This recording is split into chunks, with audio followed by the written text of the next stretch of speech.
Managing Director for Mineral Resource Company, Augustin Mano, upon presenting the check, says that their subsidiaries are working closely to comply with the government regulations and also giving back to the country. We bring all our subsidiary groups for compliance, and many times you hear MRDC and the PRK groups, we do investments here and there, we do projects there, but this is what we give back to the country, and we want to be a compliant entity in this country. So. He says that they had disputes with IRC in 2011, but they had solved that issue in 2019 and are paying the 120 million kina tax which were owed from 2011 to 2020. Petroleum Resources Kutubu as a landowner company has been in existence for the last 20 years. Chairman for PRK, John Capinato, says this tax reflects the governance of a landowner company which continued to pay tax to IRC and to the people of this country. It reflects the governance of a landowner company who has continued to pay taxes to IRC and to the people of this country, to the government of this country.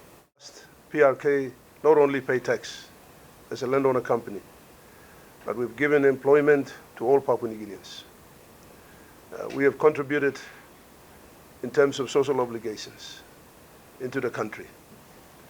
PRK as a landowner company, we have done many things to this nation.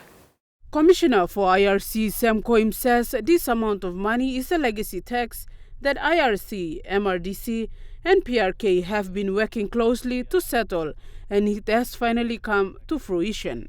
He appealed to other companies who have issues with taxes to approach IRC so that they can solve them together. The legacy tax that the IRC worked with the PRK and the MRDC to crystallize some of the amounts and reassess the amounts. As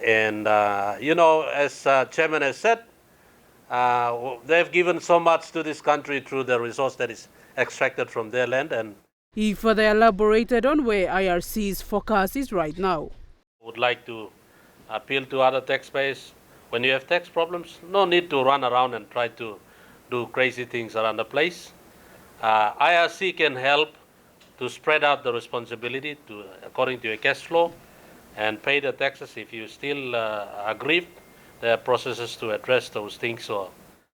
Samantha Solomon, National EMTV News.